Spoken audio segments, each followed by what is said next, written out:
Lo tenemos ahí, no sé si se te está viendo. Diego, ¿cómo te va? Acércate al micrófono nomás para a ver que te subo. Ahí está. Buen día, Diego, ¿cómo va? Buenos días, muchas gracias por la invitación. Bueno, nada, la idea era conversar un poco, Diego, sobre cómo ves, ahí está, cómo ves al Partido Colorado, cómo anda. ¿Estás cerca, estás lejos del Partido Colorado hoy? Contame un poco. Acercate al micrófono. Estoy dentro del Partido Colorado, pero no militando en este momento. No estás militando. No, en los hechos no estoy militando. Ajá. Sí, lo he estado y te cuenta desde desde que llegué a la edad para votar, ¿no? El retorno de la democracia. Ahí ¿Estuviste vinculado al Partido Colorado siempre, desde el inicio desde el inicio, es más, desde antes te diría, como militante de Avanzar Estudiantil, que era el brazo que tenía la universidad. Sí, señor, era el brazo universitario del partido. Sí, Avanzar Estudiantil, que tiene una causa, ¿no? Ese nombre. Avanzar, ¿quién fue el que fundó ese movimiento? Julio Grauer. Julio Grauer. Ni más ni menos que él. Ni más ni menos. Y entonces lo que hacíamos que era defender los ideales del fascismo dentro de la universidad, concretamente la Facultad de Derecho, y distribuir volantes que nos mandaban cuando no se podía. Claro. Cuando no salían los dirigentes, claro, ¿no? Nos mandaban a los estudiantes. Totalmente. Y lo hacíamos. Y en ese marco, ¿cómo te desarrollaste dentro del Partido Colorado? En aquel momento, bien, porque era un lindo equipo de estudiantes, ya sea chicas, chicos, todos muy entusiastas porque se avecinaba el retorno a la democracia. Eso ya era inminente. Había habido elecciones internas del partido político que organizó el gobierno militar, la dictadura en la época, y el vallismo se había posicionado como la primera fuerza por sobre el pachequismo, por lo que ya se avisoraba que iba a haber una definición de la elección nacional entre el Partido Colorado y particularmente el vallismo, y por otro lado el wilsonismo, el Movimiento Nacional de Rocha y por la patria. Es cierto. Y que el Frente iba a ser la tercera fuerza.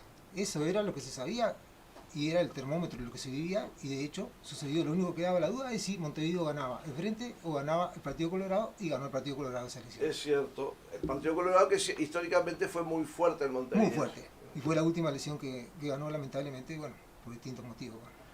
La del 89. 4. Y 4, la del 84. La primera. La primera, ya después ganó el Frente Amplio. 89, sí, hasta agosto por ahí lideraba el Partido Colorado, y después, divisiones internas, más una serie de, entiendo yo, decisiones desacertadas de quien encabezaba la fórmula presidencial en aquel momento, con todo respeto lo digo, ¿no? Jorge Valle. Y entonces, como que, viste que siempre pasan cosas, y que cuando las decisiones no las toma la gente, y las toman los dirigentes, terminan dándose ciertos resultados. Se impuso la designación de Lucio Cáceres a la Intendencia de Montevideo, y eso a mucha gente le molestó, y muchos terminaron votando Frente Amplio, porque no querían Lucio Cáceres, y vetaron otras candidaturas que hubieran permitido sumar por acumulación y disputar voto a voto la elección al Frente Amplio. Es cierto. Y se demoró todo en 4 meses. Es cierto.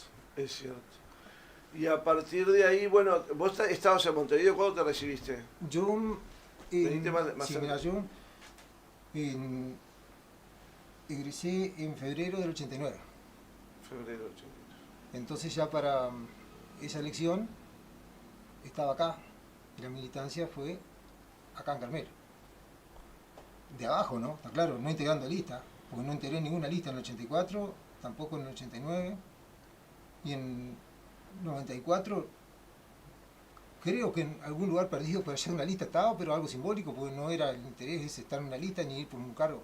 No era en un lugar, era para relleno. Que estabas vos también en aquel momento.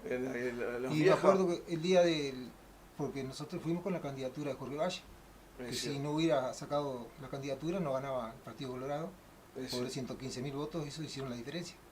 Es cierto. Y vos eras el planillero, y yo era delegado general. Me acuerdo que te enojaste porque volví tarde, y sí, era el único para recoger todos los votos de la Escuela 92 de otro circuito, que a la hora que pude. Era bastante tirano, ¿verdad? Sí, porque había que estar me está pasando factura porque era bastante tirano. Había que estar a una hora, ¿y qué querés? Una sola persona, y por allá alguien que vino de apoyo, y intercambiando con otros partidos logramos ir por allá, cerca de las 12 de la noche, y con toda los resultados de la 92. Y después, ¿cuándo subiste como candidato o empezaste a militar como para decir, bueno, ahora sí, me parece que estoy listo para asumir? Bueno, yo te voy a decir algo de esa elección en particular. Yo tuve la posibilidad de ir y muy arriba, pero no dentro de la línea de Jorge Valle, que era Jorge Conde, con quien estábamos nosotros. Claro, con Jorge, en aquel Porque momento Jorge Conde. en el mes de agosto de ese año, a mí me convocó a través de Hugo Carcot, su mano derecha, Dante Urrutia, a la bodega, Ajá. para hablar conmigo. Concretamente el planteo era que yo fuera candidato a diputado por la Cruzada 94, yo tenía 29 años, y que íbamos a hacerla en conjunto digamos, en los primeros lugares, ¿no? Con Sergio Davere de Rosario. Es cierto, Sergio. Y hacer un acuerdo, algo así como para compartir, viste, el periodo, en primer lugar. Y que él financiaba todo, yo no tenía que poner un peso. Y me dijo Dante, en su oficina en la bodega, no me contestes ahora, tomate 2 semanas. Y bueno, yo lo que hice fue, cuando llegué, ir al escritorio de Conde, de Jorge. De Jorge. Y le pedí si tenía un momento, si podía hablar, y le dije lo que acababa de pasarme, porque yo no pensaba nunca que era, pensé que era por algo profesional o algo así, que a veces siempre pasó que distintos dirigentes del partido me pedían, bueno, si podía dar una mano a alguna persona, a alguna organización social, y uno lo hacía y a cambio de, no esperando nada, digamos, ¿no? Ni pidiendo, ni esperando nada, sino pudiendo. Y cuando se lo dije a Jorge, la respuesta que él me dio fue, y yo no te voy a decir qué tenés que responderle, vos hacé lo que sientas, porque yo no te puedo quitar lo que no te puedo dar. Y yo no titubeé en el momento, le dije, bueno, la respuesta ya está. La lealtad no tiene precio, me quedo con usted, aunque pierda esa posibilidad. Bien. Y entonces volví a llamar, no tenía celular en aquella época, llamé a la bodega, me comunicaron con el Urrutia para pedirle, y aguardé sí 1 semana antes de ir. No porque fuera a cambiar la decisión, sino porque el Urrutia me pedí 15 días, me parecía irle al otro día o el mismo día a darle una respuesta como una falta de respeto. Claro. Que lo había reflexionado y había tomado la decisión, y me dijo Dante, y no me voy a olvidar nunca, en presencia de Hugo Carcot, y después hubo otras personas vinculadas a ese movimiento, como Armando Igoa, entre otros, que dijeron, pero muchachos, te están desperdiciando, te está ofreciendo Dante financiarte la campaña política y no la aceptás. Y yo volví a decirle, miren, yo le agradezco mucho, pero yo tengo lealtad. Es un valor que no se compra ni se vende, y no quiero decir que me esté comprando, no, que le agradezco. Claro. Porque esa posibilidad no la tengo, yo no puedo financiar una campaña. Pero prefiero permanecer leal a este movimiento. Claro. De la lista 15. Eso fue lo que dije. Y bueno, y como te dije, no recuerdo ni en qué lugar perdido de la lista iba, porque no era el objetivo, sino colaborar y trabajar. Ahí. Sumar. Y después viene el 99, y fue lo mismo. Nada más que no hubo, digamos, un planteo afuera. Hubo, sí, dentro de la agrupación a la cual ya vos ya no estabas, en el 99. No, yo me fui. Para el 99 ahí fue cuando Jorge me llamó al escritorio, porque con Daniel Bianchi estaban estructurando la lista. Y entonces me plantea de que yo sea el suplente. Mejor dicho, primero era otro lugar, era creo que el quinto de la lista. Cuando yo agarré la primera vez que agarré el trabajo de periodista en serio, sí. Ahí tuve que tomar la decisión de abandonar la actividad política. No son compatibles. Entiendo, sí, porque si no ya hay un sesgo tomado y bueno. Entonces, bueno, y lo que me plantearon ellos es que fuera en el quinto lugar por los compromisos que había en todo el departamento. Y yo le agradecí, le dije que no. Y entonces me dijeron el 4, no, y me empezaron a llamar a casa, el 3, no, y finalmente que fuera el suplente, el primer suplente de Daniel. Yo le dije que no pasaba por ahí, sí, ¿no? Porque, viste, que yo entendía que las cosas no eran de esa manera, que las listas no se armaban entre 4 paredes en un escritorio, con todo respeto, se lo dije así. Entonces que fuera quien quisiera, creo que fue Hugo Fernández, el que de Nueva Palmira, el primer suplente de Daniel, en esa primera que resultó electo. Me parece que sí. Y yo ni siquiera figuré en la lista en aquella ocasión. Aunque sí, milité para la campaña y voté en el balotaje. Y bueno, después vino el periodo de Jorge Valle, bueno, la crisis del 2002, la elección de 2004 y la peor debacle electoral hasta ahora del Partido Colorado con el 10%, y siempre apoyando, más allá de que se sabía que iba a ser un desastre, tratando de que fuera lo menos posible, pero sin abandonar el barco. Y después, bueno, 2009, con Miguel Duarte, que encabezaba una lista de Vamos Uruguay. Es cierto, me acuerdo. Y que la campaña de Bordaberry. En la campaña de Bordaberry, Miguel era el que financió esa lista. Y era el primer candidato titular. Y yo el segundo titular, que obviamente era difícil sacar un cargo, el segundo como era algo honorífico, ¿no? Y se lo agradecí, yo ni quería ir en segundo lugar, el segundo titular. Pero él insistía porque decía, yo iba a trabajar, y bueno, si él llegaba a salir, de que en alguna ocasión se pudiera... Tenía una persona de confianza la banca.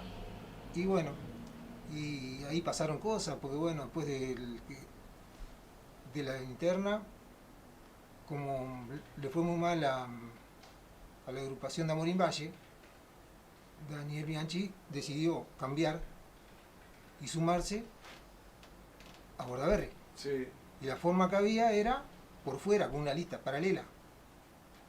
Y entonces, como el mismo Bordaberry nos dijo que a Miguel y a mí, y a otros dirigentes que había de esa lista, que Daniel había aportado una muy significativa suma para la campaña, lo incorporaba por eso. Claro. Y bueno, esa incorporación que significó que nos diera la espalda, en definitiva, porque se privilegió la candidatura de Daniel con su estructura, y así todo se le dio batalla, porque Daniel sacó unos 12.000 votos y esta lista que estábamos nosotros, unos 8.000 y algo, fue la segunda, y tercera y última la de Martín Pérez, ¿no? Con unos 4.000 votos, que si se hubiera respetado el acuerdo que había en aquel momento, 8 y 4 son 12, era un voto a voto con Daniel. Después vino un paso al costado, en 2014, decir, no integró ninguna. ¿En 2014 no integraste ninguna? No integró ninguna. 2019 vuelvo con la agrupación ballista. Y entonces, bueno, no pedí yo, me pidieron que encabezara la lista, que es algo diferente. En primer lugar. Y fui electo primer convencional nacional, porque encabezaba la lista Sanguinetti y después seguía yo. Y Sanguinetti asumió por Montevideo, que quedaba primero, yo. Y a nivel departamental era segundo, y primero Emilio Fernández, que era quien me seguía a mí en la lista nacional, que lamentablemente falleció de un infarto el año pasado. Emilio, una gran persona. Una gran persona. Pobre Emilio, que le dio un infarto y falleció, como tantos otros que ha pasado, y nos enteramos después que ya pasó y no pudimos acompañarle a la familia, ¿no? En estos años han ido muchos amigos, familiares, vecinos, y a veces ni nos enteramos. Te propongo una pequeña pausa para conversar después sobre cuál es tu visión del Partido Colorado actual. ¿Qué te parece? Sí, como hoy. Ahí está. Vamos a la tanda comercial entonces y volvemos enseguida con más información. Seguimos conversando con el doctor Diego Bonet y su historia política y sobre su visión sobre el Partido Colorado. Vamos a hablar mucho más de política en un ratito nada más. Inicio de espacio publicitario.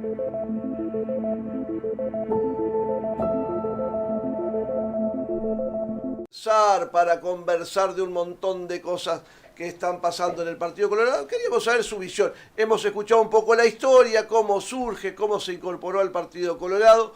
Y bueno, nada, ahora vamos a hablar un poco de la actualidad del Partido Colorado. ¿Cuál es su visión? ¿Cuáles sus ideas? ¿Por qué se hizo ballista? ¿Por qué se hizo del Partido Colorado? Y preguntarle un poco eso. A ver, vamos a ponerlo en cámara de vuelta. Ahí está, ahí lo tenemos. Con el fondo de las letras de Carmelo. ¿Cómo va, Diego? Bueno, sí. Después de esta pausa, conversar un poco. ¿Cómo te hiciste colorado? ¿Vos eras de familia colorada? ¿Eras de familia ballista? ¿Por qué ballista? Yo provengo de un hogar nacionalista. ¿Nacionalista? Sí. Háblame bien fuerte así. Sí, de un hogar nacionalista, porque bueno, mi papá, que falleció 2 meses antes que yo naciera, víctima de un homicidio, era del Partido Nacional, revista, y mi mamá también lo era. Pero bueno, tuvimos el interregno de la dictadura militar, en la que no se podía ni hablar de política. Y entonces cuando yo me voy a Montevideo, ni siquiera había tenido una participación electoral, porque en las internas del 82 yo no tenía edad para votar. Claro. Tenía 17 años. Por suerte, digo, porque me hubiera visto en la eventualidad de tener que votar por algo que yo no quería votar, Partido Nacional, Claro. siguiendo una tradición. Y bueno, entonces, 1983, Facultad de Derecho. Primer examen que rindo, pues había que rendirlas todas, no era como ahora que la podía exonerar. Ciencia política. Dentro de ciencia política estudiaba todos los sistemas políticos, incluido el sistema político uruguayo. Dentro de eso que estaba, el vallismo. Claro. Cuando estudié el vallismo, ¿qué pasó a mí? Sobrevino la fascinación por esa ideología. Y ahí abracé la causa del vallismo. Se lo dije a mi madre, quien siempre fue una persona muy correcta y no me cuestionó para nada. Sí, me reprochaban duramente varios de mis tíos por quebrar Bien. la tradición. Mi hermana se plegó a mí, vamos a decir, en el sentido de seguir, sin que yo se lo sugiriera siquiera, ¿no? Sí, sí. Y también, y después terminaron otros familiares también haciendo lo mismo. Algunos circunstancialmente en una lesión y que volvieron al Partido Nacional, otros ya para no volver nunca. Mirá que bien, mirá que bien, mirá que bien. ¿Y hoy cómo lo ves al Partido Colorado, Diego? ¿Cómo estás hoy? ¿Cuál es tu situación actual desde el punto de vista político? Y como yo te dije, yo no estoy participando. Simplemente, bueno, soy un convencional nacional y un convencional departamental. ¿Y cómo te cae Y esto no de...? participo porque no hay democracia interna dentro del partido. Vos fíjate que hasta donde yo sé, y lo sé porque tiene que llegarte una convocatoria, solamente una vez ha sesionado la convención departamental y fue en febrero del año 2020 para votar las candidaturas a intendente. ¿Nunca Después, más? nunca me llegó una citación, yo no me enteré si hubo. Siendo, como te dije, el segundo titular convencional departamental. A nivel nacional sí, ha habido algunas muy escasas convocatorias a la Convención Nacional. Algunas he ido, a otras no. Y a las últimas directamente decidí no ir, no porque no pudiera, sino por no querer. Viste que a lo largo de los años se ha visto cómo dentro del Partido Colorado algunos dirigentes eran más colorados que ballistas y otros más Sí. ballistas que colorados, ¿no? Eso se ha ido como decantando a través de los años. ¿Cómo te cae a vos, sintiéndote más ballista que colorado de repente, todo esto de la coalición, de juntarse con el Partido Nacional, digo, que históricamente, con quienes históricamente el Partido Colorado tuvo diferencias, ¿no? Sí.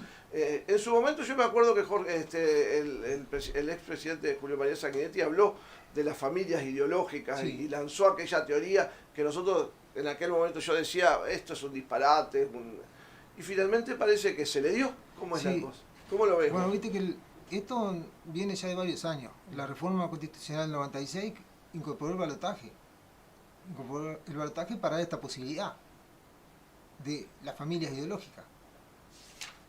Partido Nacional, Partido Colorado, poder votar juntos en un balotaje, o podía haberse dado de otra forma, que no se dio.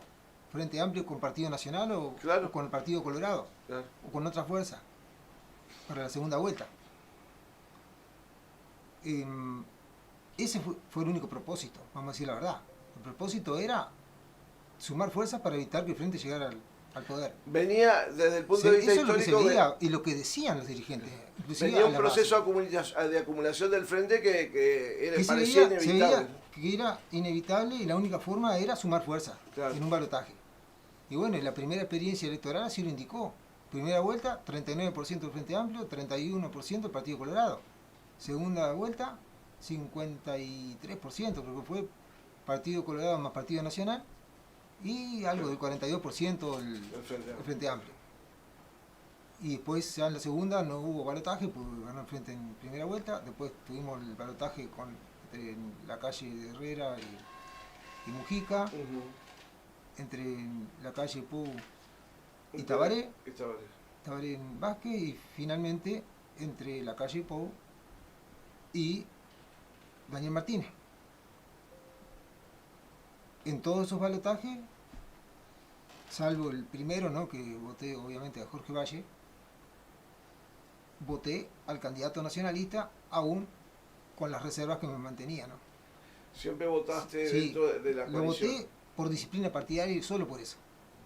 Tanto a la calle Solo Padre, te sentí un hombre de partido. solamente por una disciplina partidaria que indicaba que había que votar al candidato nacionalista en segunda vuelta, no por convicción, porque tenía severas reservas a los planes de gobierno que presentaba el Partido Nacional. Esto no es una cuestión de colores, vamos a decirlo, sino de plataformas ideológicas. Y entonces, bueno, en esta última se dio lo mismo, un acuerdo para generar una coalición, un acuerdo con unas 10, 12 bases que no se llegaron a cumplir tampoco, y bueno, y otra vez por la disciplina partidaria fui y voté. ¿Votaste en la calle Po? Sí, es más, yo voté, pero ni ahí me la llevaron, de que no, vos fíjate que puedo hacer un convencional en el mundo de la convención, valga la redundancia, y de toda la dirigencia política de un partido y de los grandes dirigentes, la voz de alguien que vaya y diga por qué vamos a ser parte de un gobierno cuando se puede hacer una coalición legislativa y dar gobernabilidad y permanecer en la oposición. Una coalición legislativa. Una coalición legislativa para aprobar leyes, para dar gobernabilidad al presidente, pero sin integrarse, sin incorporarse, sin sumarse, sin pasar a formar parte de una coalición de gobierno, que es otra cosa muy distinta. Pero habremos sido 10 los que estábamos de acuerdo en eso, nadie más. No te la llevaron. Y bueno, por supuesto, ni ahí. ¿Y hoy cómo la ves? Muy difícil. ¿Qué ves, qué cosas rescatás del gobierno que vos apoyaste, de este gobierno, de esta coalición, y qué cosas te parece que por ahí le erraron? Y algunas cosas, sí, por supuesto que algunas cosas positivas hay, claro que sí, no puedo decir ni que todo bueno ni que todo malo. En algunas cosas. Pero hay que pensar bien cuáles cosas, ¿no? ¿Cuál es el rescato de todas las que, para decir cuáles fueron las buenas cosas? Bueno, la positiva, ¿cuál es? Que necesitaba un cambio. Porque yo entiendo que como venía el Frente Amplio, no era conveniente que continuara en el poder un cuarto periodo. Que hubiera, con todo respeto, porque no quiero herir pero está sentimientos de nadie. Está bien yo por eso también voté, fuera del tema que te dije, ¿no? de la disciplina partidaria, porque un cambio se necesitaba. Porque había cosas que habían sido... Nosotros lo hemos conversado con muchos dirigentes acá y parece claro desde una perspectiva histórica que el Frente Amplio venía en un proceso de desgaste y que se formó, había una necesidad de que hubiera un cambio. Además, siempre hemos creído en la alternancia de los sí, la alternancia y es buena. Es buena. No es bueno que permanezca un partido exacto. hegemónico. Exacto. Como por el ejemplo poder pasó, absoluto corrompe absolutamente, fíjate, decía en México, don Pepe, ¿no? 50 años o más del PRI, Partido Revolucionario Institucional, que terminó en que en México era un desastre cómo funcionaba el sistema con ese partido hegemónico, hasta que se quebró la hegemonía. Sí. Y ahora, bueno, el PRI ha vuelto, pero hay alternancia. Sí. Es bueno la alternancia. Hay alternancia. Cambio. Exacto. Eso obliga a que se hagan las cosas mejor. Desde ese punto de vista la alternancia fue buena. Ahora, una vez asumida esa alternancia, que yo ahí tengo un pequeño matiz porque también creo que fue solamente eso y la coalición desaprovechó la oportunidad de haber elaborado algo más para ganar, ¿no? Que no solamente haya sido ganar, me parece, no sé cuál es tu visión ahí, pero ¿qué crees que dejó esta coalición de gobierno? ¿Crees que fue buena? Cosas positivas como esa que decía, la alternancia, y que se hicieron algunos correctivos en algunas políticas que debían hacerse. Porque yo creo que, sin entrar en el tema de recortes, no en las políticas sociales, creo que se había abierto demasiado la mano y que había que poner un poco de orden en eso. Asistencia sí a quien lo necesita, pero no a estar en forma perdurable dependiendo del Estado. Exacto. Política para qué? Reinsertar a la gente a trabajar, no para eternizarse esperando ser asistido por el Estado. En ese sentido, lo vi bien, esa parte. Y no se dejó asistir a nadie, porque hasta el día de hoy el NIE existe. Claro, Y sí, se bueno, dan- los se jornales sigue dando. solidarios que eran Los jornales, una ahí situación... tenemos un ejemplo, los jornales solidarios, algo muy positivo para gente que no tiene trabajo. Exacto. Entre tantas otras cosas positivas, hubo obras importantes de infraestructura para el trabajo, también. Y el ejemplo tenemos, ya habían nacido en el gobierno del Frente, ¿no? Y se continuó, ¿viste? La de UPM2 UPM2. es una, aunque tiene su contracara, ¿no? ¿Para qué queremos 3 pasteras dentro de Uruguay? Que se ha comprobado ya la contaminación, accidentes de contaminación, todo eso, y la afectación en todo el entorno donde está sentada la planta y ciudades adyacentes. Eso hay que verlo también, ¿no? Y también algo que lo vimos todo el año pasado. ¿Cuándo tuvimos una crisis hídrica como la que se padeció con Uruguay? Y eso no es casual. Las miles y miles y miles de hectáreas que hay de eucaliptos plantados, el agua que absorben, ¿por qué vienen a plantar acá? Porque un árbol que tarda 25 años en crecer y está pronto para cortar en Finlandia, acá está pronto en 8 años o 7. Pero absorbe. Y si no, basta con ir a cualquier campo. Vos fijate en una quinta de eucalipto, ¿qué es lo que crece? Abajo y al costado, en el entorno. No crece más nada, porque los árboles absorben toda el agua. Entonces, eso es algo y qué alerta tuvimos. Montevideo sin agua. Una cosa increíble. Una cosa increíble. Pero no es culpa del gobierno, porque es un proceso que arrancó con la ley forestal del 87 de Sanguinetti. Todo, cuando, no sé si te acordás cuando iba para Paysandú, la ruta 24, Sí, eran claro. fundos, así, campos de amplias áreas, y lo que había era ganado Y piedra. y piedra fundamentalmente, y algunas chacras agrícolas. Hoy es todo eucalipto. Todo, ¿por qué? todo. Porque hubo una, en esa ley preveía descuentos importantes en los adeudos de las personas que estaban endeudadas Sí. con la banca pública y hasta privada, si se plantaban árboles.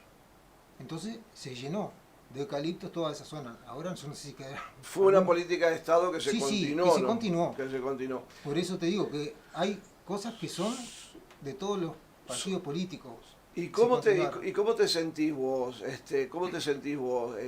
¿Crees que hubo más cosas positivas o crees casi al finalizar ya en el último año, estás conforme?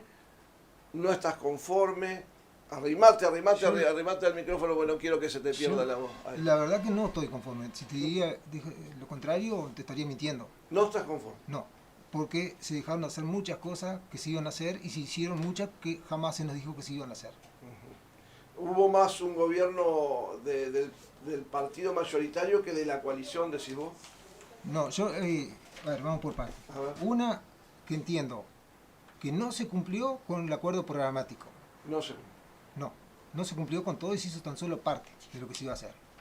Y que por otro lado se hicieron cosas que nunca, jamás se nos dijeron que se iban a hacer.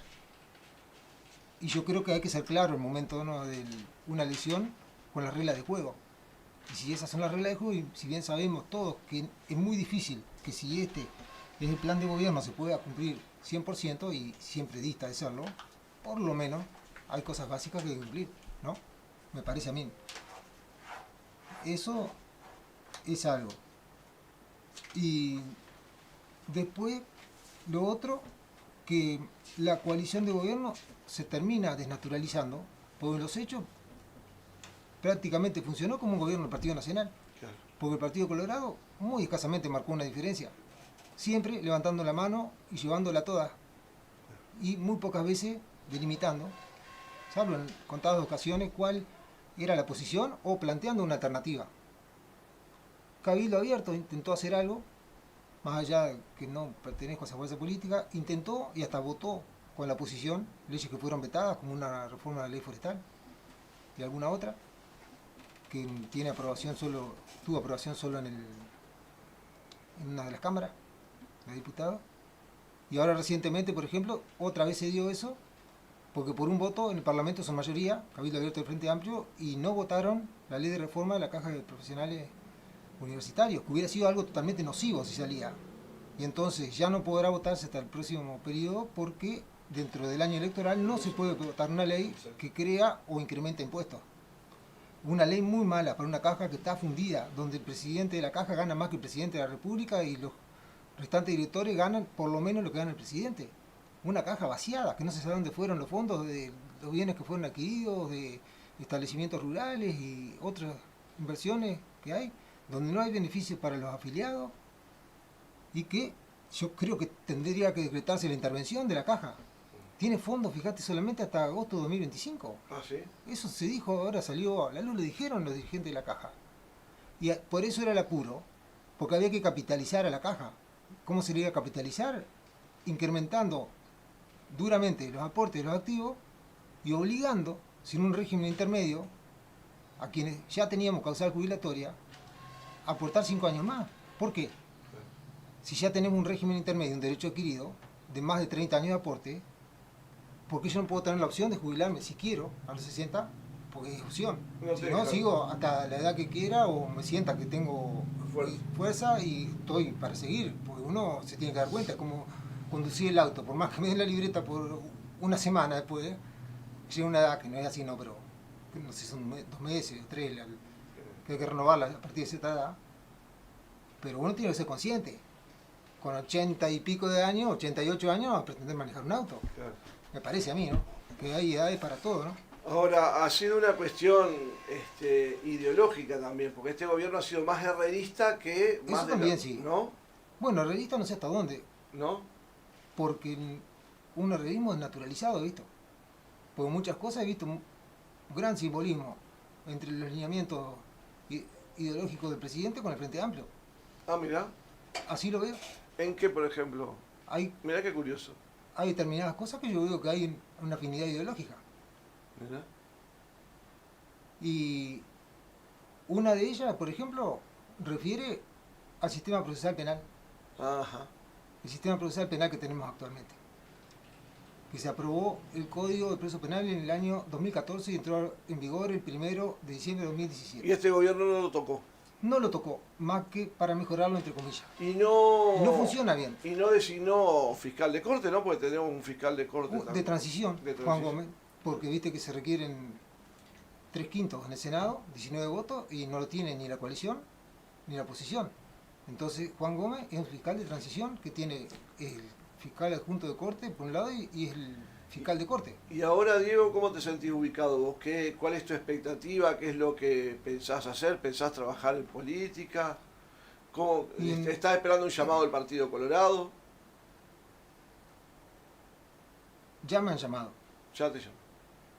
No he querido participar porque necesito mis tiempos y sin descartar a nadie y sin que esto implique hacer un juego o de estrategia de con quién me conviene más. Por sobre todo la cosa es procesar si yo estoy dispuesto a participar. Y si me preguntás hoy yo te contesto que no estoy dispuesto a participar en la campaña de ningún partido político, ni del Partido Colorado ni de ninguno. Y que me siento defraudado, totalmente defraudado. Porque ha sido un proceso de 40 años de constante apartamiento de las raíces ideológicas. El programa del Partido Colorado. Libro, a mí me lo dio en mano Julio María Sanguinetti, en el comité que estaba en diagonal a la comisaría. Claro, donde está la agencia, hay una agencia de préstamo. Sí, donde está Pronto, claro. Me lo dio.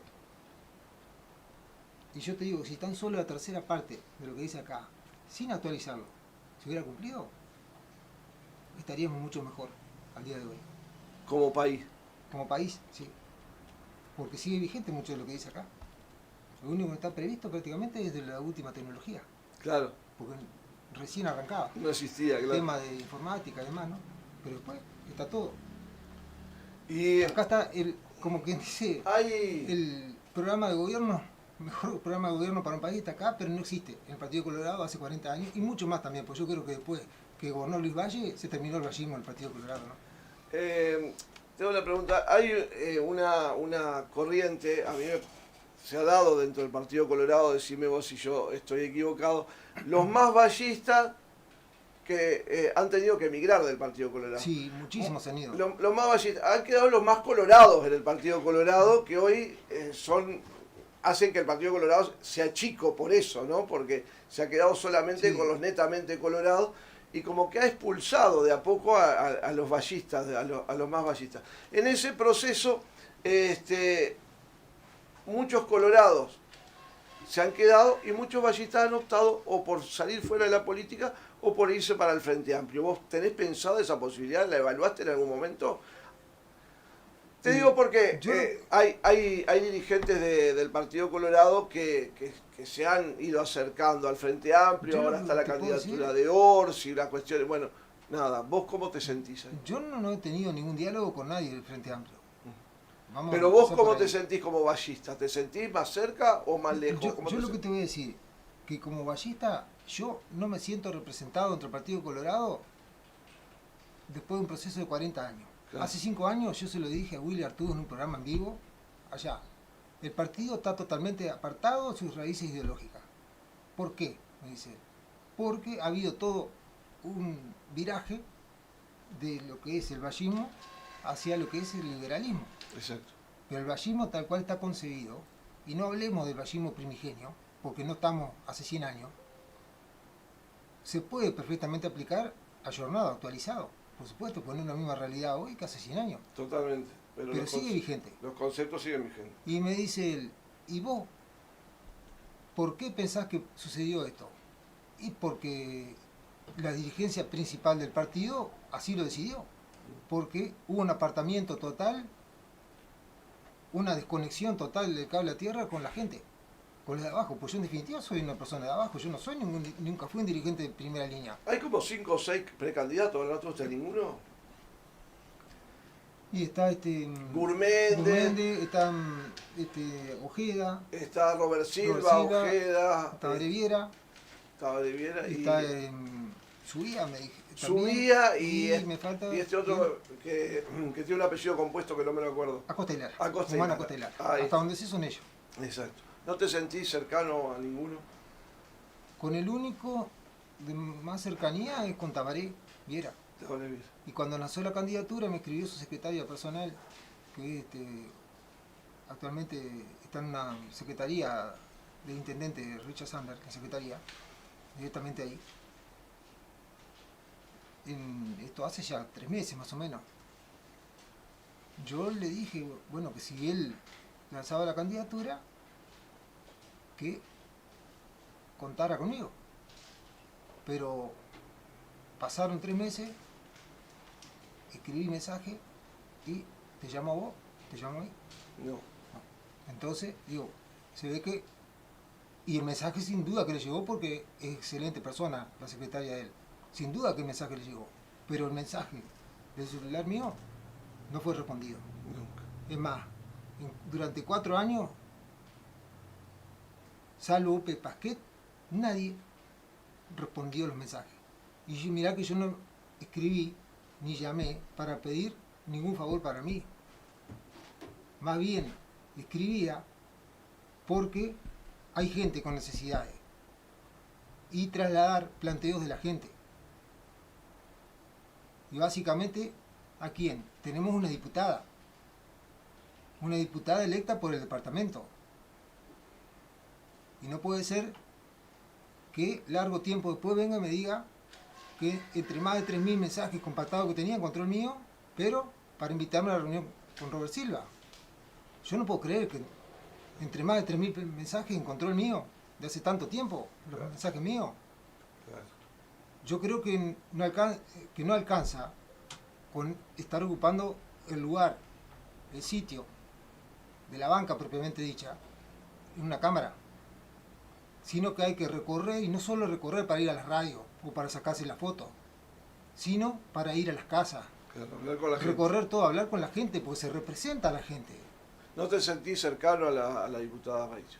Sí, en el sentido de que es una buena persona, pero, como te digo, dejar plantado, por ejemplo, también en el mes de mayo, me llama ella, no la había llamado yo, un domingo para decirme si el martes la podía recibir qué pensaba hacer para esta elección. Y le dije que la verdad que no tenía pensado nada. Si que podía conversar ella conmigo, le dije que sí. Acomodé, es decir, mi agenda ese martes siguiente, en el mes de mayo, para atender a los clientes en la tarde esperándola. Llegó la hora, no vino. Le escribí, no respondió. Llamé, no contestó. Estuvo en Radio Carmelo, estuvo en Radio Lugares, fue a Nueva Palmira y no fue capaz de decirme que no iba a ir. Entonces esas cosas yo creo que llevan al desencanto, ¿no? Yo quedé esperando. Cuando la campaña de la luz, me dijo, ¿qué necesitas? A vos te conta que yo estuve abierto en mi casa y no cobré un peso, y estaba abierto de 8 a 22. Y iba la gente, no se le pagaba a nadie para entregar las listas de quien quería respaldar la ley. Me dice, ¿qué necesitas? Y algunas listas nada más, porque después de Montevideo me están enviando material. Envió las listas. Y sobre todo, ¿qué? Apoyo, presencia. Y entonces me dijo que el sábado siguiente, una semana antes del referéndum, iba a estar en el comité. Y estuvo el sábado siguiente, pero no en el local. Estuvo para la inauguración de un local que se abrió una semana antes de la elección, cuando este otro, nosotros lo abrimos 2 meses antes de la elección, no, corrijo, del referéndum. Y ni siquiera pasó. Y nosotros esperando con la gente. Yo creo que esas cosas no se hacen. Está bien que hubiera ido para la inauguración del otro baluarte.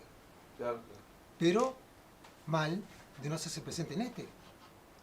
Vos fijate que quienes estaban en el comando, por así decir, de ese baluarte, que se sumaron de la agrupación Ballista, de la de Martín Pérez también. No, la de Martín Pérez no, la otra, la de Subía. Sí, fue Subía y... ay, ¿cuál era la tercera? Era de Martín Pérez, bueno, sí. ¿Sí? ¿O no? No, no me sale ahora. No importa, bueno, no importa. La de Martín Pérez en realidad no, porque la gente de Martín Pérez, de la lista 15, como por ejemplo Pocho Rodríguez, estaban yendo a este baluarte de acá de Uruguay de 4-4. Sí. Y los invitaron y dijeron no, porque desde hace 2 meses estamos yendo acá y una semana antes no vamos a cambiar de local. Claro. Y entonces, como te decía, la dirigencia de ese baluarte que estaba a 1,5 cuadras más o menos de la Plaza Independencia, ahí en 18 de julio, se captó de que tenía 20 delegados. ¿Sabes cuántos teníamos nosotros? Y estuvieron trabajando el día del referéndum. 70. Claro. Para cubrir todo hasta Nueva Palmira, inclusive. El futuro del Partido Colorado en el departamento, entonces, ahí yo dije, va para... No hago más nada. Y lo otro que me dijiste, yo ahora estoy procesando, lo que tengo claro es no participar. No tengo intención, si me preguntás, yo no tengo intención de participar. La permanencia o no dentro del partido, por primera vez en mi vida me la estoy planteando. Si la voy a hacer o no, o si directamente voy a votar en blanco, no lo sé. No te puedo decir hoy. ¿Crees que es necesaria la alternancia o que puede repetir este gobierno, en este caso, por el funcionamiento del gobierno durante este periodo? ¿Crees que va a ser mejor que haya una alternancia o que no, que continúe esta coalición? Para algunas cosas sería mejor la alternancia, para otras la permanencia. Bien.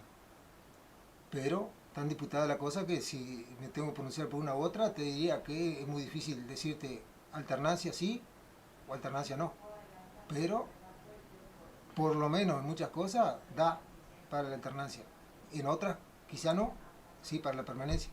Doctor Diego Bonet, ¿querés decir alguna cosa más para cerrar? Me parece que ha sido una charla espectacular. Pero solo que si hay un candidato del Partido Colorado que diga que si resulta electo presidente, el mismo día que asuma el cargo, presenta al Parlamento un proyecto de ley con un artículo único que diga derogas en su totalidad el Código de Proceso Penal aprobado por ley 19.293 del año 2014 y toda su modificativa, desde ya tiene asegurado mi voto.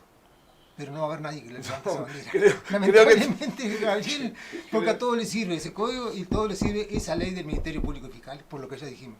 Un abrazo grande, Diego. Igualmente, gracias por tu tiempo. Nos vemos en cualquier momento. Chao. Nosotros nos vamos a una pausa comercial. Chao. Y volvemos enseguida con más El Eco TV. Inicio de espacio publicitario.